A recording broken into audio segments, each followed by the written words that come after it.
Iray volana tany am-ponja nahazo fahafahana vonjimaiky iaky fihinana Rahelsoa.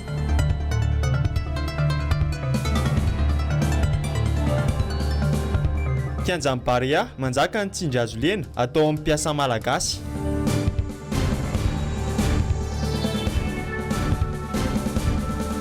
Fampianarana tsy laharam-pahamehana vato malao tsy sezan'ireo mpianatra. Foraviravilay tompolasy toko vavy no hitsidiana ny tokantranonao amin'ity herinandro vaovao ity. 4 tonga soa atao anatin'ny fampahalalam-baovao ny MBS ianao. Asaina ampitiavana ampanajana ihany koa. Anaraka ity fotoana ity hatramin'ny farany. Tahaka ny mazatra dia ny tatitra makasika ny vaovaon'ny coronavirus no entina aminao eto Madagasikara. Tsy misy ny tranga vaovao amin'ny androany fa mijanona 1:20 ireo antotanisa ho an'ireo olona mitondra ity tsy mikaretina ity eto amintsika 50 ireo mbola olona tazomina eny amin'ny tobim-pahasalamana aray maso akaiky. Ny ambiray kosa ireo isan'ireo sitrana dia 70 izany ary ny vaovao mahafaly ao anatin'izany dia tsy misy ny ainana fohy eto amintsika.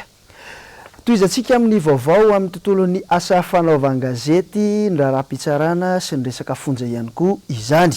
Endrika miramirana androany no hita teo amin'ireo taban'ireo mpanao gazety sy ireo fianakaviana izay tonga teny an-tany mora ny andry ny namana mpanao gazety Alatsinainy ivoaka ny fonja androany. Ao anatin'ity vaovao ity dia ny rindra tsara ny Andra Kotomalala no anarantsika izay.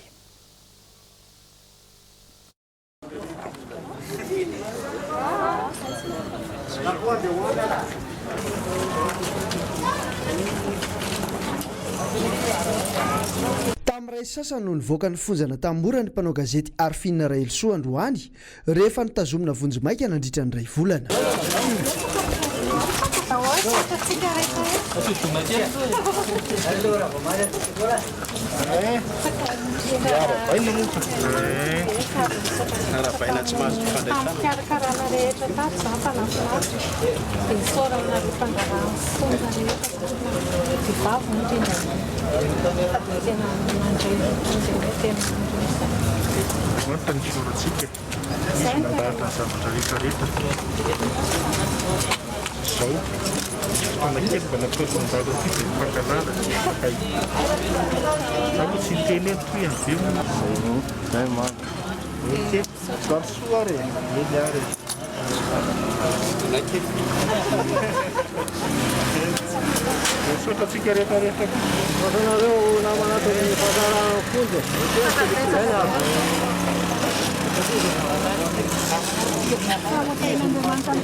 Tena mbola faly fotsiny izany ny tena hoe faly tamin'ny firaisan-kinana rehetrarehetra tamiko fa tsy voavalinay menakavy kely sy ireo zanako angamba fa Andriamanitra ao tampondroa no mamaly izany rehetrarehetra izany dia mbola izay angamba nisaorana daholo ny rehetrarehetra izay angamba ny rony azo teny fa niaraka tamiko foana koa Andriamanitra tamin'ny 2 volana tao dia Andriamanitra tena hoe niaraka isan'andro izany dia izy tena mena voninahitra.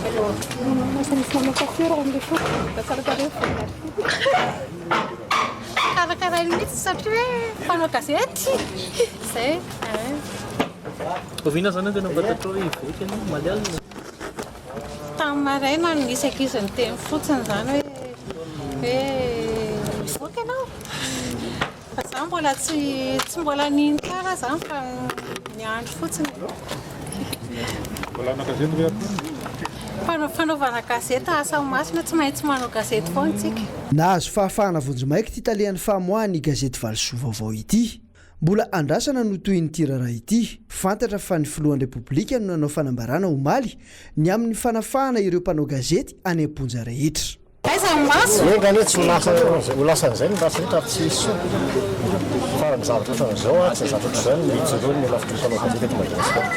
Famijoro ny lavitra ampirahinantsika mpanao gazety raha tsy miraintsika araka ny ambiorindreriko matetika fa raha tsy miraintsika dia kitehan'ny olona mora fo le firaisan-kina tsy midika hoe ny manao gazety atsy sy atsy zao foronany sy samy malaja an'iny tsika ny amin'ny toeram-piasana fa rehefa mivoaka ny toeram-piasana dia tsara ampahanao gazety zay ny anarantsika eo masony zay ny ilana firaisan-kina dia ho lasan'izay ny bratsy a ho tsara indray ny fanitiavantsika engany hoe ela velona ny fahalalany lasa fanao gazety tsy vita amin'ny vava fotsiny fa mila fiatsika fa asa angamba vice président amin'ny raha fizerinay azy aloha dia nahono zany mitolona ataony ho lavitra tsy isika mpanao gazety tsy hivitsika fa ny firaisamonim-pirenena koa dia miteniny amin'ny tsy fetezana ny famonjana ny arfinina teo any koa ny ataontsika hoe fikambanana iraisam-pirenena maro izay miaro ny asa fanaovana gazety izany rehetra zany miarany teny ary miarany salata amintsika daholo a hoe tsy mety io famonjana io tonga nanotrona ny fivoahany avokoa ireo mpanao gazety rehetra izay naneho firaisan-kina hatramin'ny voahany didy nandefasana azy tany am-ponja santionany a tamin'ny vaovao mahakasika ny arfinina rahelsoa ireny izay ny atra teny tany mora tao anatin'ny fitsenana iny namana mpanao gazety ny voaka ny fonja iny fa hivadika amin'ny lafin'ny politika isika ao anatiny ity vaovao manaraka ity betsaka ireo vary mangatsika miandry ny anteneram-pirenena sy ny anteneran-doolona ao anatin'ny 90 andro ao anatin'ny fivoriana ara-potoana manaraka nanaraka akaiky izay vaovao izay ny namanay mpanao gazety Ravrazafy Mahenina sy Mathieu Princy.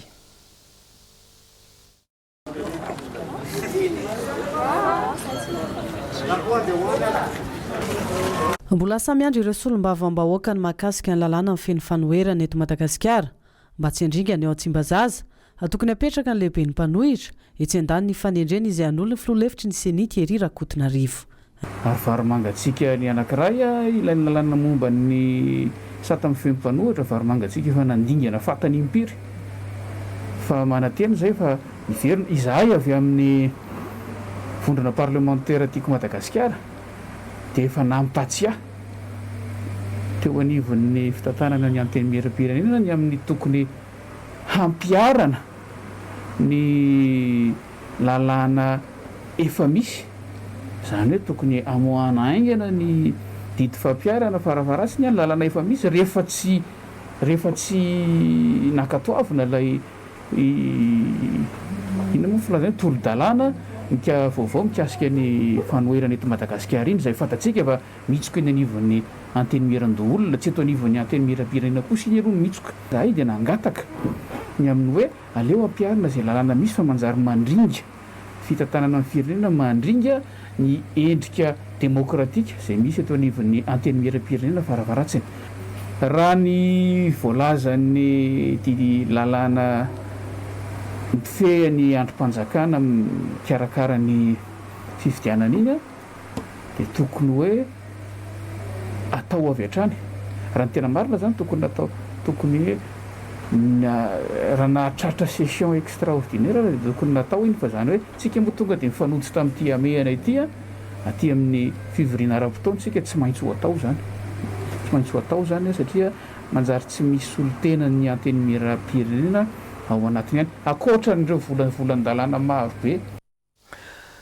Mbola hijanona eny amin'ny lapam-panjakana eny amin'ny anteneram-pirenena eny ihany isika ao anatin'ity vaovao manaraka ity nanatanteraka fivoriana teny amin'ny Tsimbazaza teny moa androany ny solombavam-bahoaka mandrafitra ireo birao maharitra betsaka ny asa miandry manomboka rahampitso ao anatin'izany fivoriana ho tanterahana izany nanao ny angom-baovao hatrany Ravrazafy Mahenina sy Mathieu Princy. Atstony mahazatra eny amin'ny CCI Ivato no anatanterahana ireo solombavam-bahoaka ny fivoriana ara-potoana mandritra ny 90 andro no ny amehana ara-pahasalamana tsy manaraka ny fenitra takina na jany ireo fepetra rehetra ny lapy ny Tsimbazaza anisareo volavolan-dalàna lehibe tsy maintsy andalo mandritra ny fivoriana ny fanitsiana ny teti-bolam-panjakana. Ny ao anatin'ny lalàna moa zany dia fijerena ny loi de finance rectificative zay tokony efa tonga aty raha lalàna koa dia tokony tonga aty 12 andro aloha ny anoloana an'ity mbola tsisy mahafantatra an'izany moa satria raha araky ny fahafantarako azy androany dia zao vao mivory ny eo amin'ny bureau permanent ny assemblée zany tokony hivoaka tsara amin'ny atsipriana zany moa zavatra dia tokony hiova daholo koa zany ny any amin'ny resaka balance de paiement sy hoe inona ny vola ny amin'ny ary amin'ny famonona ny hetra ny ary amin'ny miheta ny ary amin'ny doanina sy nehetra tena efa io daholo zany zany zavatra rehetra zany amin'io loi de finance io. Abetsaka ny zavatra niova tao anatin'ny iray volana mahery izao. Nivadika tany amina sehatra hafa ny fandanim-bola ny ampy ireo fanampiana avy any ivelany. Iadiny mangarahara amin'ny farany ireo solombavamboaka atimo ho tombotsoan'ny vahoaka sahirana amin'ny tokony ampiasana ny vola. Tokony ho avoaka hoe ireo efa nampiasaina araka ny tokony ho izy hoe satria tsy maintsy ho avy ny zany régularisation ny pitsopitso ny ara-teknika rehetrarehetra ny fitantanam-bola. Ireo efa nampiasaina araka ny tokony ho izy hoe ary ireo ambiny tenenina hoe misy ambiny ahoana ny fomba ampiasana azy araka ny tokony ho izy ihany koa zany satria tsika zao mahalala fa nisy ireo efa nanaovana fanampiana isan-karazany ho an'ny ponina izay everina fa marefona ny endrika fanampiana raha nisy isan-karazany ihany koa izany nahazo izany tsy nahazo satria zany anisan'ny mampiady hevitra etsy roa na amina misy ny faritra tena voakasiky ny aretina nisy faritra azo lazaina hoe tsy voakasiky ny aretina fa samy niaran'ny vokatry ny fandalovan'le valanaretina ary misy mifaritra izay minazy tsy mahita maso an'ilay endrika fanampiana mihitsy ahoana ny fomba itsinjarana zany zany tsy maintsy anaovana sosikevitra angatahana hoe aiza ho aiza fa endrika ile mangarahara zay takiana amin'ny fitantanana ny zavatra daholo zany. Rahampitso amin'ny telora no visokatra amin'ny fomba ofisialy ny fivoriana ara-potoana ny antenimera-pirenena eny amin'ny CCI Ivato amin'ny efatrora sy sasany kosa ny fisokafana eny amin'ny antenimera-ndoolona Anosikely. Tahaka ny fanao isan-taona dia nisy ny fanamariana ny andron'ny telome izay andro maneran-tany ho an'ny fahalalahany asa fanaovan-gazety. Ho antsika teto Madagasikara dia niavaka izay andro fankalazana izay satria dia tena mitsangambato ny OGM no nankalazana izany. Taorianan'izay kosa dia nisy ny tafa sy ny dinika niarahana tamin'ireo mpanao gazety maro teny amin'ny TV+ Madagasikara. Ny andinindin'izay avy hatrany hoentiny Laurette Berton sy Toky Ramarla. Loha hevitra noraisina tamin'ity taona ity nandesina nanamarika ny andro eran-tany ho an'ny fahalalahany asa fanaovan-gazety ny hoe fanaovan-gazety tsy misy tahotra ary tsy ao anatin'ny famalifaliana fotsiny. Raha ny zava-misy iainana eto amin'ny firenena nefa nozohina, mbola tolona mitohy ny an'ny mpanao gazety malagasy mba hisiany izany. Misy foana ny olona tsy makasitraka an'izany fahalalahany asa fanaovan-gazety zany ary ny loha hevitra tamin'ity taona ity dia ny hoe asa fanaovan-gazety tsy atao amin'ny tahotra ary tsy miraitsy kombakomba sy mamalifaly fotsiny fa mitondra vaovao mifanojo amin'ny zava-misy ankehitriny zany fanojo amin'ny zava-misy amin'izao fotoana izao zany atao anatin'ny fotoana vitsivitsy io loha hevitra ny fidin'ny UNESCO io mametraka miasa tsy amin'ny tahotra tokoa ve tsika raha toa ka an'izao ny zava-misy hoe fampidirana ponja filazana vai tsy maintsy ty ihany ny alefanareo rehetrarehetra ny endriky ny lalàna samy hafa voaka aneritrerenany asa fa itsekilan'izay koa ny tsy fahazahoana loharanom-bavao avela miasa malalaka le mpanao gazety fa ny loharanom-bavao tsy tafiditrana izy dinona ny vaovao entiny amin'ny olona ny olom-pirenena mba tokony hitondra ny feoany koa afaka miteny ve izy zany rehetrarehetra zany tsy fanajana ny lalam-panorenana satria ny andininy fahafolo sy faraika ambin'ny folo amin'ny lalam-panorenana dia iantohan'ny fitondrana zany fahalalahany asa fanaovan-gazety sy ny fahalalahana maneho hevitra zany mbola hitovy ve zany asa fa raha ny fihetsiky ny ministera amin'izao fotoana izao ministera ny serasera dia mifanohitra amin'izany satria fony izy mbola tany ivelan'ny fitondrana aineriny nitsikera tabataba nitady fahalalahana no nitafiditra ao anatin'ny fitondrana izy mifanohitra amin'ny zavatra ny takiny no ataony. Tsy fanajana lalàna ange mahatonga ny fanitsakitsahana ny zon'ny mpanao gazety na ny zon'ny vahoaka ny azo vaovao marina dia lasa misy an'ny tele hoe complaisance sy ny anina ty lasa voatampotampo mpanao gazety dia lasa tsy manao ny asany ara-dalàna nefa ny azadintsika fa ny patron mpanao gazety dia ny mpieno mpijery sy ny mpamaky akoatran hoe patron antsika any ampiasana zany dia ireo no ananantsika devoir ananantsika didiny vahoaka zany public. Raha ohatra ka manao ny asa ny mpanao gazety tena voaro ny lalàna izy aloha zany hatreto amin'ny lalàna amin'ny fehany serasera nefa ihany koa le sans crainte mety ho diso ihany satria mety ho atahorana ihany koa ny an'ilay mpanao gazety na physiquement io zany na moralement amin'izay rehetrarehetra asa ho ataony. Le sans crainte koa mety tsy hipetraka rehefa ohatra hoe afaka mety hovain'ny olona ho lasa na délit de presse ary ny zavatra tokony hanenjehana ny mpanao gazety anankiray ohatra mety hivadika ho lasa délit de droit commun resaka dia mety hanontoana ihany koa ilay liberté de presse ny liberté an'ilay mpanao gazety manao ny asa.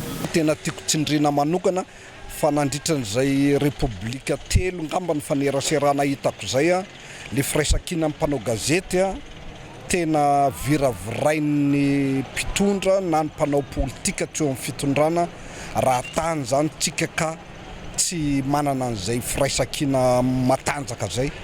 Izay ny tsy maintsy atao ary anaovako antso aminareo zandry ateo aoriana ny mba tsy hifandray samy mpifahavalo marina fa mpifaninana tsika ao anatin'le asa satria samy manana ny herinasa sy ny toeram-piasana misy atsika fa tokony hijoro amin'izay hoe manana an'izay firaisankina zay ka raha misy zavatra mba mahazo ny hafa dia jerena tsara aloha inona no azo ka ahafahanay fampiarovana fa tsy hoe iaro koa tsika hoe mpanao gazety tratra nangalatra na nanodikodina volatary aloha dia hoarovana daholo zay kosa zany mba tsy maintsy avahana tsara eo amin'ny tontolo fanaovana ny asa. Mbola olana goavana sedraina ny fahateren'ny fitrandrahana loharano Vaovao sy ny fanavakavahana misy eo amin'ireo samy mpanao gazety. Fandradray ohatrany hoe misy tokoa le fanavakavahana indrindra fa eo amin'ny resaka hoe vaovao ara-panjakana. Matetika zany ireo orinasa tserana mpanao gazety miasa amin'ny orinasa tserasera eo amin'ny mpanohana ny fanjakana no mahazo privilège kokoa amin'ny vaovao izay avoakan'ny fitondram-panjakana matetika. Nefa misy olana lehibe zay satria raha ny lalam-panorenantsika mijerevana dia mametraka mazava mihitsy fa tokony hananjo hisitraka fantatra ny vaovao marina ny olom-pirenena rehetra ka ny mpanao gazety no fitaovana anankiray ahafahan'ny olom-pirenena mahazo an'izay vaovao marina na avy amin'ny sehatra inona na avy amin'ny sehatra inona. Dia tato ato aloha zao tena tsapako hoe lasa mikatona ny loharam-baovao indrindra hoe ny any amin'ny birao-panjakana raha zay ny azoko ilazaina anazy. Ny tia ny sarambabem-bahoaka mantsy aty any fiarahamonina zany ny olona mariska ihany ny olona hiteny fa noho izay le hoe fatahorana satria ny mpanao gazety raha hitan'ny olona mandeha makany amponja ohatr'izany dia lasa na ny olona iresaka aminao marisarisa izy ny hiteny. Tompon'andraikitra voalohany amin'ny fiarovana ny mpanao gazety ny fanjakana amin'ny alalan'ny ministera mpiay azy ary tokony ho toko telo mahamasana andro amin'izany aza ny mpanao gazety, ny fanjakana ary ny tompon'ny orinasa tserasera. Mila mipetraka tsara amin'ny toerany maizy azy amin'ny tena tokony ho izy ny mpanao gazety, ny tompona orinasa fanaovan-gazety ary ny fanjakana. Fa raha voaray amin'ireo telo ireo no tsy marisika firy na tsy mandray anjara dia tsy maintsy mikotringa foana zany eo fahalalan'ny asa fanaovan-gazety eo. Ny eto amintsika manokana dia raha tsika mahita fa ny fanjakana zava-ministry serasera teo aloha dia mahita an'izany fanjakana ny voalohany mihitsy amin'ny fanindrina zany mba manelinagelina n'le fahalalana fanaovan-gazety ary faharoa amin'ny endriny hafa dia ny tompon'ny orinasa fanaovan-gazety. Zay koa zany misy lesoka be dia be dia mifahatelo moa ny lesoka ataony eo amin'ny mpanao gazety ny tsy fahampian'ny fampiofanana. Ny ariary tamin'ny andro ny fahatelo ny volana Mey iny fa tsy mba isan'ny nanoana ny hetsiky ny mpanao gazety ny ministry ny serasera sy ny kolotsaina izay sady mpanao gazety ihany koa tsy mba tazana no sady tsy nandefa solotena akory. Tamin'ny andronay zao taloha ady be mihitsy tamin'ny nananganana an'ity Tsangam-Bato tia nangatana ny mpitantana ny tao ministera ho tonga dia amin'izao zany dia mbola tsy mahita solotena ny ministera ihany dia ohatrany mahita zay koa zany dia mbola misy everiko hoe dingana banga tsy maintsy tokony ho fenona satria na tiana na tsy tiana ny ministera no ray aman-dreny ara-panjakana miahy ny tontolo ny asan'ny fanaovan-gazety. Azo azy ny asika azo azy rehefa tsy tonga tany izy tsy mampaninona tsy te hitsangametrana ve zay rehefa manasa dia manasa ny olona rehetra ka raha mahatsiaro tena mpanao gazety ilay ministra dia tokony tonga teny fa ny fanasana na lefa dia hoan'ny tsisy fanasana manokana hoe anao taratasy tsia fa noho ny fahatsapan'ny tsiraray mpanao gazety tonga teny inge tsisy nazo fanasana fa ny fatany fotsiny hoe andran'ny 3 mai androany fa 3 volana mai dia tonga teny ny mpanao gazety mahatsiaro tena fa mila an'izany fahalalana izany eo am-panatanterahana ny asany fahalalana tompona ndraikitra eo anatrehan'ny fiarahamonina. Mbola hijanona amin'izay raharaha ny asa fanaovan-gazety izay tsika toy n'ilay resaka raharaha Arfina Rahelsoa kosa tao aorianan'ny fihaonany tamin'ny mpanao gazety tamin'ny fitsenana azy teny Tanimora teny dia ho tanterina aminao anatin'ity vaovao manaraka ity kosa ny fihaonany ity mpanao gazety ity teny anatin'ny tokantrano miaraka tamin'ireo ankohonany arahanao anatin'ny rindra-tsary ny Andry Rakotomalala. Ranomasim-pifaliana no nitsenan'ireo zanany sy ny zafikeliny any Arfina Rahelsoa nody tany atokantranony teny akadina tomba androany. Iray volana ty renim-pianakaviana ity no teny Tanimora ny andro izay andry azy tao aorian'ny fiampangana azy ho nanala baraka sy nanotoina ny fiandrianam-pirenena. Salama tsary Arfina Rahelsoa araka izao hita amin'ny sary izao ary na dia mafy aza ny netiny dia tsy niala teny aminy tsika. Ny herinao sy ny fitiavanao tantarana ty alay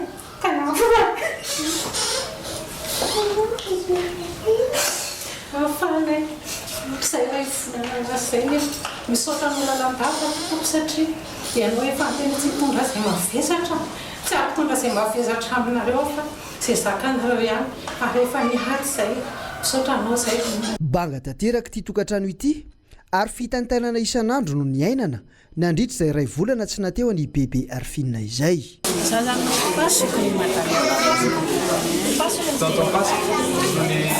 Tena faly amin'izao fivoahan'izany zao satria nanahirana ihany nanalazay ray volana izay na tsy nanaraka azy tany ary fa tato an-trano ihany izay tsy nahita tory mieritreritra hoe inona dia mivavaka natao betsaka faly satria tafavoaka ihany le misaotra n'Andriamanitra namaly valivavaka misaotra ny mpitondra fanjakana izay afaka mba nataon'Andriamanitra zavafo zany namela heloka satria fanjakana koa manana lehibe lehibe dia nampiarina izany hoe misaotra ny tombakana misaotra ny mpanao gazety rehetra misaotra ny rehetrarehetra nafikiry rehetrarehetra izay nahatonga ny fahafahana zany misaotra ny mpanao gazety misaotra ny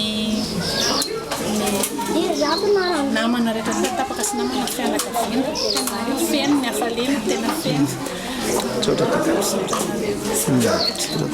dia engany mba ho lasan'izay ratsy rehetra mba tsara mba nafikely ianao moa zany na ny Arfina dia manao ahoana ny fihetseham-po sy ny hoe miainana an'izay fotoana tsy nateo ny Arfina izay.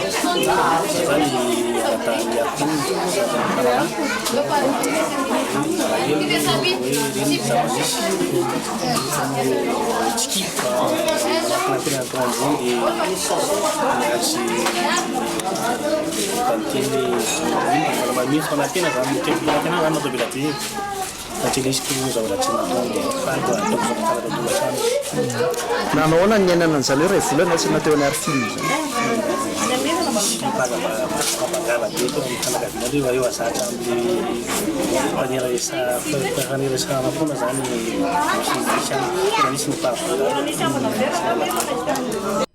vavaka isan'andro ny namenoana ny tontolo andro mba amindrana fo aminy ka iverenany ao atokantrano.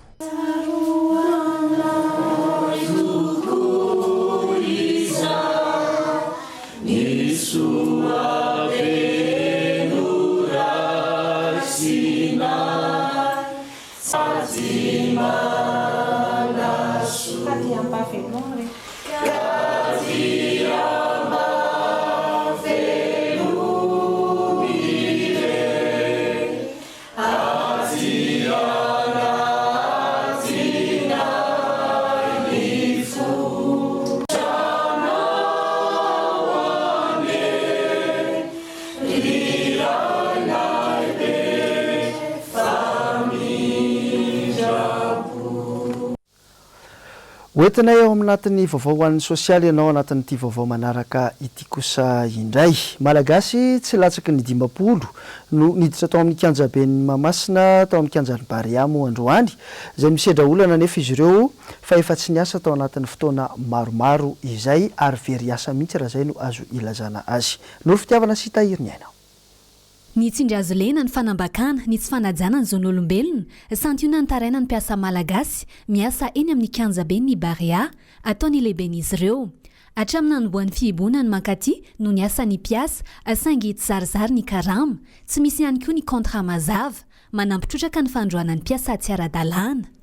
Za zao tao zao nomaly mba hoe ny asa tamin'ny fakomaly nefa ny devoraka zao tsy ny asa tsony. Ty le antony tena marina eo amin'le resaka hoe zay zao mandroaka an'le biso be amin'le rano maimbo be avy any ambony any dia mba mitaraina zay mba mila kasibosy zay tsisy kasibosy miandroana izany dia farany moa mifamaly be zay sy le sinoa dia ndroasiny moa zany za dia ao rehefa mandray tsy ambosena le olona ohatrany hoe asa gaboraraka zany ny zava-misy eo zay tianjareo atao ny ataony amin'le gasy zay nge tsy gadra ary tsisy gadra eto.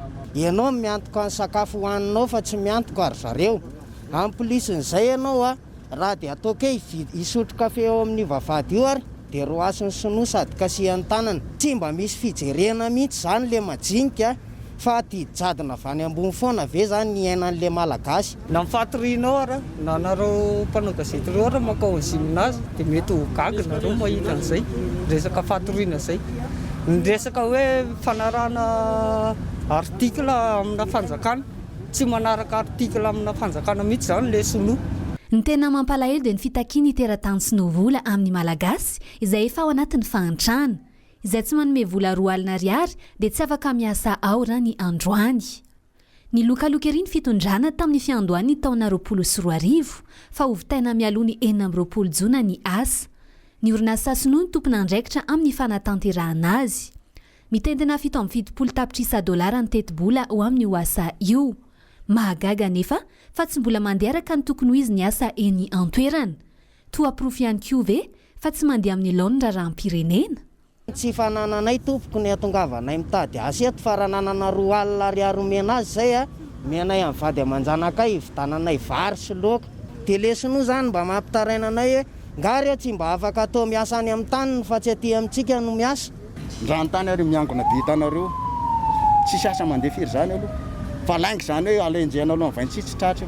Le izy karamanay tsisy an'izany fa farany misy di 590 eo na hoe 50 sy 720 par jour ny karamanay ato. Zay zany rehefa mivoaka dia tsy avela mivoaka fa mihibika eo marina aloha zany fa le amin'le hoe confinement anefa kosa tokony mba misy fandraisana ndraikitra ihany satria rehefa mandray vola zay dia tsy mahazo mivoaka manatitra vola any vady aman-janaka nefa. Mandina ny 20 ny mpiasa malagasy ao amin'ny kianjaben'ny Barea raha toa ka mahery ny zato ny teratany sinoa. Toa-pirofo fanomezana vahana ny vahiny ve? Ny malagasy izay mba manana traikefa toa dia tsy hita ihany koa ve? Mizaka ny mafy ny mpiasa malagasy araka ny fitarainany. Saingy tsy mba hita manara-maso eny ifotony ny fitondram-panjakana. Ndia kosa isika hivadika amin'ny pejy ny fampianarana ao anatin'ity vaovao manaraka ity. Taorin'ny taona 2024 dia matsapa ny vahoaka malagasy fa atao tsy lahara-mipamehan'ny mpitondra intsony ny resaka fanabeazany hita no mitotongana hatrany zany taorinan'izany fotoana izany. Toerana lavitra tsy dia lavitra loatra Antananarivo renivohitra no nanaova ny mpanao gazety Fanady Adina makasika indrindra izay resaka fanabeazana izay. Germaine Menjanary no mitatitra ny vaovao. Zaza malagasy hiatrika fanadina mpanjakana BEPC ireto hitanao amin'ny sary ireto. 50 kilometatra miala eto Antananarivo no ahitana izao zavatra izao. Vato no sezan'ireo mpianatra ary lanitra no tafon'ny sekoly. Aiza hoaiza ny andraikitry ny ministera sy ny fitondram-panjakana. Gaga ianao hoe nakaiza dao ny fanampiana rehetrarehetra ny lazaina fa hoe fampandrosona fampianarana ny sekoly ny sekoly vaovao ny tia no mahaliany androany. Zao mahazo ny fianarana lazaina fa ohatrany za tia 15 km mialana Antananarivo tompoko raha matoa minisitra 15 km eniko mihitsy ianao tery vato ombony latabatra miresaka aty ho anao teneno dolo lehibe ny olona mafifezanao zao ny ainana zana vahoaka ty satria ve zanaka mba avotra zay dia reny ny ainana ty miala tsino fa masika le fitenenana fa le feo avoakanareo tsara tare fa aty toerana tsy misy na fanampiana tsisy firom-pampianatra mora kely ange ty tsy misy ty tsy mila katikatsy mila helikoptera atsy fiafakadiny de tonga eto nareo amin'ny fitondram-fanjakano ay ampijaliana amin'ny vahoaka fa mandohetra ohatra mitovy Antananarivo ny aty asa fa tsy kabary amboly latabatra fotsiny no takin'ny vahoaka amin'ny fitondram-panjakana raha 12 kilometatra mialan'ny renivohitry Madagasikara dia izao ny zava-misy manahoana zany ny any amin'ny ritoerana izay lavitra andrina fototry ny fampandrosoana ny fanabeazana ka tsy tokony atao ambany zavatra tahaka izao ny zaza malagasy. Mbola toetra amin'izay resaka sosialim-bahoaka izay tsika ao anatin'ity fanadihadiana manaraka ity ihany koa tao anatin'izay vanim-potoana ny atrehan'ny malagasy ny amiana ara-pahasalamana teto amin'ny firenena izay dia tsapa fa tena miaina ao anaty fahasahiranana lalina ny vahoaka madinika indrindra ireo mpanao asan-tselika isan'izany ireo mpanasa lamba sy ireo mpatsaka rano ao anatin'ity fanadihadiana ity mikasika an'izay hoentiny noro fitiavana sy tahiriny aina. Tsy mandeha araka ny tokony ho izy ny raharaham-pirenena amin'izao manaprofy izany ny fahasairanana efa miatra amin'ny malagasy lasa mitrongo vahoamana ny ankabeazan'ny vahoaka anisan'izany ny mpanasa lamba ny mpatsaka rano zara raha mahita 2 ariary ao anatin'ny iray andro. Fidiram-bola tena miaina dia miaina misy satria le ora misy ora le karamana dia tonga tsy moty zay rehefa tonga ny lera zama miala madamandanako miasa zao tsy misy fa ny lehilahy tsy miasa tsinona dia nenao zany miasina ny asanao rehetrarehetra. Sahirana satria ny patron zao tena lasa daholo mihitsiny tsisy manan-karama androany zao kelikely fotsiny. Zay zao mo manasa lamba androany dia any amin'ny farany herinandro an'ilay koa vao mahita sasa lamba misy ary dia mipetraka amin'izao zay zany dia miaritra aloha zany indraindray amin'ny ataony sy mihinan-kanina dia amin'ny alina vao mihinan-kanina rehefa misy satria amin'ny alina matory dia sy mahita torina sy mihinan-kanina fa amin'ny ataony mba vita amin'izao dia mba vitavita eny efa ny filoham-pirenena zany miady varitra ho anay amin'ny mpanasa lamba efa sy hitanay akory le izy. Fitaday dia maraina ihany be olona dia maraina dia sahirana ihany koa zay amin'izao zao taloha mavita 10,000 dia zao lasa 5,000. Ny fidiram-bolako aloha zao dia efa hitako mihitsy tena lasa mitsitapitapy satria raha isan'andro zao mavita rano hoe 20 bidon dia lasa 10 bidon zany sisany le izy satria mo misy an'le corona ty le izy. Maro amin'ireo mpanasa lamba no tsy mahaloa intsony hofan'ny bassin fanasan-damba izay 500 ariary isaky ny manasa vokany lasa mitaratsoka ny fandoavana ny rano amin'ny jirama. Ny tena mahagaga ihany koa anefa miakatra izay tsy izy ny saran'ny rano aloha amin'ny jirama eny amin'ny bassin raha iray etsy ariary isam-bolana ohatra ny teny Andavamamba Anjezika misy fotoana mahatratra hatramin'ny 10 ariary. Ndraindray izy mba misy fotoana tsy androava satria tsy manana izy ndraindray misy fotoana hoe manome foana zareo fatao aloha be reny zay tsy nandoa satria tamin'ny frontera tamin'ny andron'ny valy manana taloha reny zay tsy nandoa frontera fa zao zay vao tena mandoa. Anisan'ireo tsy mba nisitraka izany fanampiana avy amin'ny fitondrana izany ireto mpanasa lamba sy mpatsaka rano ireto voatery miaina amin'ny zava-misy aiza ho aiza ilay fampanantenana ny lokalokan'ny fitondrana ny amin'ny fijerena manokana ny hoavin'ny vehivavy sy ny tanora malagasy ho tratry ny hoavy eo ihany koa ilay hoe fanomanana ny tanora amin'ny fanandratana ny nositsika. Ankoatra izay dia maro tamin'ireo vahoaka malagasy dia eto an-drenivohitra no velotarainany amin'ny fomba fiasan'ireo mpitandro ny filaminana. Ny polisy moa zany no nanaovan'ny mpanao gazety fanadihadiana tankeo teny Mahamasina iteny ho an'ireo mpanao ny zotra nasionaly miazo ny lalam-pirenena fahafito iny no nandrenesana izay fitarainana izay. Noro fitiavana sy tahiriny aina hatrany no mitatitra ny vaovao. Mpamily iray solitena ny zotra nasionaly no mahatsiaro tratry ny didi-jadona sy ny fanaparam-pahefana ataony mpitandro ny filaminana sasany. Manana taratasy mazava sy ara-dalàna ity mpamily ity ny amin'ny antondiny eto an-drenivohitra avy any Mananjary kanefa nandraisan'ny polisy fepetra avy hatrany. Miakatra aty Antananarivo aka ny tompony fiara nanao contrôle tsy salama dia voasitana ny polisy mpitandro ny filaminana moa zany ny autorisation fa hoe tsy manan-kery le izy dia tonga dia forera tsisy resaka tsisy fanazavana zany ny tôbila dia zao zany miodikodina fotsiny efa hatramin'ny sabotsy tsy fantatra hoe ina tokony ataona zay vahiny aty vola lany ny trano ipetrahana tsy misy dia zay zany ny problème eto zao. Mahatsiaro arirariran'ny tompon'andraikitra ny mpamily manoloana ny toe-java-misy toy izao angatan'izy ireo ny amanany olana eo amin'ny resaka fitaterana. Satria izay voafandrika any ao anatin'ilay satria autorisation avy any amin'ny district tokony hoe manan-kery ihany zany iny fa tokony azavain'zareo zany ilay izay izao tsy mampety an'ity zavatra ity. Mitondra nyity taratasy avy any amin'ny avata amin'ny zareo avata amin'ny polisy moa zany ity. Hoe andoavana an'ilay fourrière nefa tonga ary amin'ny centrale zay dia averina aty indray fa hoe tsy mandray an'ity zareo.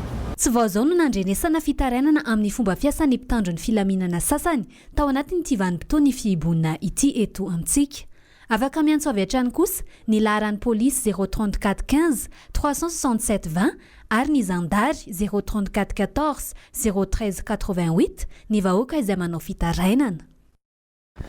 Fa eo amin'ny fiatrehan'i Madagasikara ny coronavirus kosa indray amin'ireo faritra sy distrika eto Madagasikara dia nisy ny hetsika izay natao nisy olom-bahoaka ny Madagasikara voavita amin'ny anaran'ny antokotiko Madagasikara tao amin'ny distrika na Rivomamo androany tonga tany an-toerana nanao ny fanadihadiany Germain Menjanary. Na dia eo aza ny fepetra izay noraisin'ny fanjakana mba isoroana ny fiparitahan'ny aretina coronavirus dia ny fanabeazana ny rehetra alala madio sy arotena no tena fisoroana voalohany indrindra. Arovava sy aroorona misy aronjato no nozaraina tamin'ireo mpampianatra anala fanadinana sy ny mpampianatra tao amin'ny CG sy ny EPP Ambohimanandray. Noho izao fizarana kasibosy fitaovana fidiovana zava-dehibe aminay ilay satria amin'izao valana aretina izay rahantsika mahafantatra izao dia ireny no antoka iarovana amin'ny mpianatra tsirairay avy. Kilometatra vitsy miala ny distrikana Tsimondrano no misy ny distrikana Rivomamo, koa aleo misoroka toy izay mitsabo. Ankoatra ny Arovava dia notoloran'ny solombavam-bahoaka Rodera Kotomanjato Pompidou ihany koa ny isaky ny sekoly. Tsisy aty natapobava anankiray raha tsy hita jiro daholo le sary teo hitanareo na ray ary dia nakaiza zany le volany meniny tany velany hivitanana nyreny nandeha natao amin'izao France hoe ho zaraina amin'ny zanaka malagasy. Reo nefa raha voapita ioatselaka misy na ambopita tafika dia asinareo mamafa tokotany. Kinda ny hividananareo izy tsy mandray karamo ka sy vosa efa ny fanjakana fanampiana tsy misy. Zareo mitovy izy dia alefasy le fanampiana ho hitany vahoaka hoe ty fanampiana ho anareo. Dia hivadika amin'ny pejin'ny finoana isika ao anatin'ity vaovao manaraka ity. Tontosany hariva teo teny soraka ny fifanaovan-tsony teo amin'ny fiaramiasan'ny fiangonana loterana malagasy sy ny postra malagasy. Ina tsikelikely ny fikirakirana ny vola taratasy eo anivon'ity fiangonana ity manomboka izao. Nanao ny angom-baovao iravira Zafimahina sy Manora Andray Malala. Fitaovana iray mety hamindra ny aretina coronavirus ny vola taratasy ampiasainy isan'andro mba hampihenana ny tany aretina ny safidy ny anova fomba fiasa vaovao ny fiangonana loterana malagasy amin'ny alalan'ny postra avokoa no ikirakirana ny karaman'ireo pastora ny rakitra tsy izay mety ho fikirakirana vola hatrany an-tsekoly. Fanabeazana tsy mora ny mitaizan'ny malagasy zatra ny kirakira vola hampianarana hiaina ny vola elektronika. Ny konty ho an'ny foibe ny fiangonana loterana malagasy dia efa vita ny fandaminana an'izay miaraka amin'ny postra. Fa ny konty ho an'ny fiangonana tsirairay dia mbola eo andalam-panaovana azy zay izao. Ny konty ho an'ny pastora dia nilazaiko teo efa nahavita eninjato zay fa tsy maintsy mamita ny pastora sy ny vehivavy teolojianina rehetra. Ny fiangonana mihitsy no mirotsaka ho mpanjara amin'ny asa fanaon'ny postra amin'ity vola ty. Dia ny fiangonana mihitsy no anao hoe raha te hanrotsaka vola nareo tsy mandeha lavitra fa eto amin'ny fiangonana ihany. Nanararoatra nanao antsoavo an'ireo fiangonana rehetra mikambana ao anatin'ny FFKM, ny filohan'ny FLM sady filohan'ny FFKM, ny tokony hanajana ireo fepetra ara-pahasalamana rehetra any am-piangonana. Izahay filoam-piangonana dia mamporisika tsy ny fanajana ny ray metatra ihany fa ny fanajana koa ny fanasana tanana tongotra alohan'ny hiditra ao am-piangonana sy mivoaka avy ao am-piangonana ary ny ezahana ampiasana ny saritava satria miady mafitsika mba tsy hitombo fa hofoana ny COVID-19. Ho antsika rehetra ato amin'ny faritra ny Tsinanana faritra Analamanga, faritra Matsiatrambony, dia miangavy Antanandroa. Ny fiarah-miasa aminareo zahay pastor, mpitandrina, mompera, presbytera, ianareo pastera rehetra mba hanaja ilay 10 isaky ny miditra. Tena mbola sarotra dia sarotra ny fandrefesana ny zava-misy ka mba tsy hosika fiangonana no hanjary hampitombo indray ny coronavirus fa tsy maintsy resena izy io.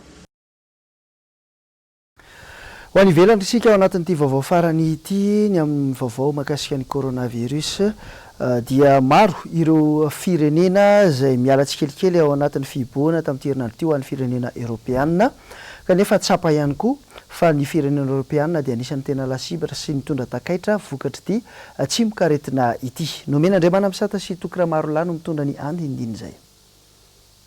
Dramatiquement touchée par la pandémie, l'Italie a été la première après la Chine. Ny firenena Europeana dia tafiditra tanteraka tao anatin'ny krizy hatramin'ny sin'ity valanaretina Covid-19 ity. Efa maro ireo izay namoy ny ainy. Raha ho an'ny Italie fotsiny dia efa mahery ny 7,4 alina ireo maty vokatry nyity valanaretina ity. Nanapa-kevitra ry zareo Italiana raha araka ny nambaran'ny Praiministra tamin'ny lahateny izay nataony omaly fa efa afaka mifamezivezy amin'ny ampahany ny olona raha mbola atahorana ho izy niverenan'ny Covid-19 indray ary nametraka paikady mba hialana tsikelikely amin'ny fihibohana. Toy izay ihany koa ny an'ny firenena hafa. Izay ny kotokolasy tomboky vavy no nanakatana tanteraka ny vaovao tamin'ity alatsinainy alina ity ankasitrana fiainana tany an-tokantrano nanaraka ny fampahalalam-baovao ny MBS naiza naiza amin'ny fotoana rehetra ihany koa. Aorianan'izao fampahalalam-baovao zao dia ny oronan-tsary ao anatin'ny film Police Academy 4 no anomezana fahafampoanao ao anatina tokelaka fampimehezana ihany koa. Aza misaraka amin'ny MBS makasitraka ny teknisianina sy ny mpanao gazety niarany Salah veloma tompoko.